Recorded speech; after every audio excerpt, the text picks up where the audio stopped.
Tom Thumb. A woodcutter sat in his cottage one night, warming himself by the fire.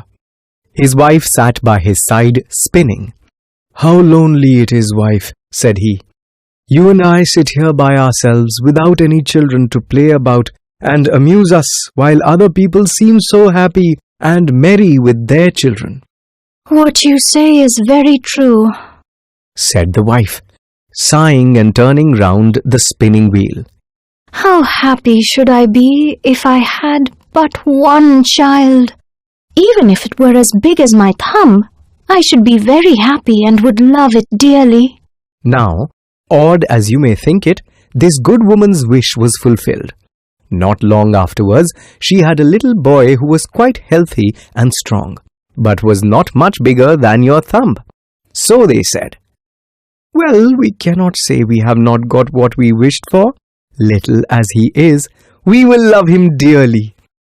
And they called him Tom Thumb. They gave him plenty of food. Yet for all they could do, he never grew bigger, but was just the same size as he had been when he was born. Still, his eyes were sharp and sparkling, and he soon showed himself to be a clever little fellow. One day, as the woodcutter was getting ready to go into the forest to cut wood, he said, "I wish I had someone to bring the cart after me, for I want to make haste." "Oh, father," cried Tom, "I will make sure that the cart will be in the woods by the time you want it." The woodcutter laughed and said, "How can that be? You cannot reach up to the horse's bridle." "Never mind that, father," said Tom. "If my mother will only harness the horse, I will get into his ear and tell him which way to go." "Well," said the father, "let us try this for once."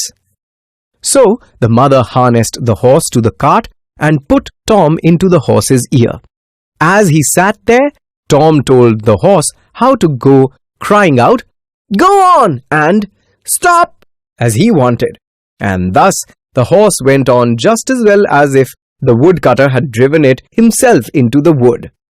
It happened that as the horse was going a little too fast and Tom was calling out, "Gently, gently!" two strangers came up. "What an odd thing that is," said one. "There is a cart going along, and I hear someone talking to the horse, but yet I cannot see anyone." Tom Thumb went on into the forest, till at last he came to the place where the woodcutter was. On seeing his father, he cried out, "See, father, here I am with the cart, all right and safe. Now take me down." So his father took hold of the horse with one hand, and with the other took his son out of the horse's ear and put him down upon straw, where he sat happily.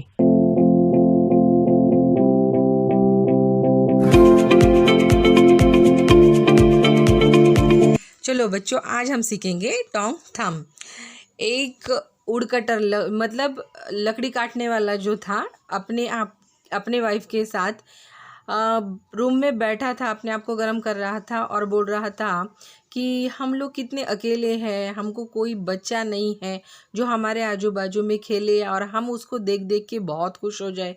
उसकी wife जो वहाँ पे उसके पास बैठी है, वो एक जो व्हील होता है उसे कपड़ा बुन रही थी।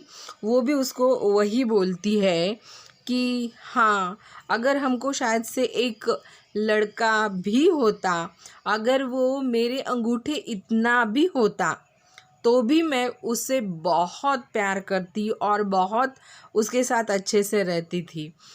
तो उसका हस्बैंड उसे बोलता है कि अंगूठे इतना लड़का, थोड़ी सी तुम्हारी विश थोड़ी मुझे अजीब लग रही है, लेकिन हे भगवान, इस औरत की जो विश है वो अगर सच्ची में पूरी हो जाए तो हमारी फैमिली कंप्लीट हो जाएगी। उसके बाद में उनको सच्ची में एक छोटा सा बच्चा, स्ट्रॉन्ग लेकिन हेल्दी, पर अंगूठे से भी छोटा, अंगूठे के बराबर ऐसा बच्चा होता है। इसीलिए वो उसे टॉम थम नाम से बुलाते हैं, उसे बहुत प्यार करते हैं, उसको बहुत सारा फूड खाने के लिए देते हैं, लेकिन फिर भी वो मतलब बिग होता नहीं है, उसकी हाइट बढ़ती नहीं है। जैसे वो बच्चा पैदा हुआ था, जैसे उसकी हाइट थी, उतनी ही उसकी हाइट रही। उसको बहुत खाने को मिलने के बाद भी उसकी जो आँखें थी वो बहुत शार्प एंड स्पार्कलिंग थी और वो बहुत क्लेवर बच्चा दिख रहा था। तो वुडकटर बेचारा रोज जंगल में जाके लकड़ियाँ काटता था और रात को बाद में मतलब थक हार के घर में आता था। तो बोला कि अगर कोई मेरे लिए जो लकड़ी काटने के बाद रखने के लिए जो गाड़ी अगर जो जल्दी से कोई लाके देगा तो बहुत अच्छा होता था। तो टॉम हंस के उसको बोलता है कि पापा मैं हूँ ना, मैं कर लूँगा ये वाला। तो पापा को हंसी आ जाती है और बोलते हैं कैसे।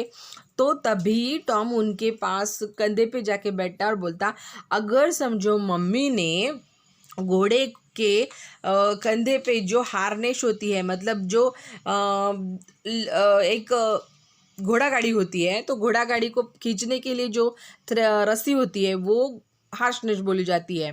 तो वो रस्सी अगर उसके ऊपर लेदर की बैग उसके ऊपर रहती है, तो लेदर की बैग अगर वो मम्मी अगर वो घोड़े के ऊपर डाल दे तो मैं क्या करूँगा, घोड़े के कान के पास से जो रस्सी जाती है और वो रस्सी के खींच के जैसे किसी को रोका जाता है वहीं पे कान के अंदर मैं बैठूंगा और मैं उसको बोलूँगा। वैसे ही मम्मी ने किया।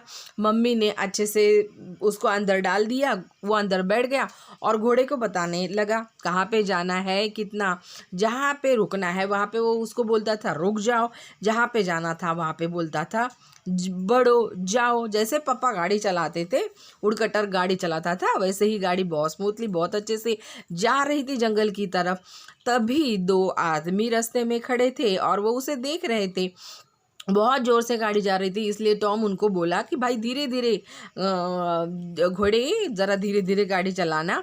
तभी वो टू स्ट्रॉन्ग जो लोग वहाँ पे खड़े हैं वो लोग बोलते हैं कि अरे भाई मैंने तो ये किसी का आवाज़ सुना पर मुझे तो कोई दिखाई नहीं दिया। और ऐसे जा रहे जैसे कि कोई बैठ के गाड़ी पे उसको बता रहा है। वो बहुत अजीब सा उनको फील हुआ। यहाँ पे बहुत अच्छे से गाड़ी जा रही थी और टॉम थम जो अंगूठे इतना बच्चा था वो टॉम अपने पापा जहाँ पे उसको बोले थे वहाँ प्लेस पे वो चला गया।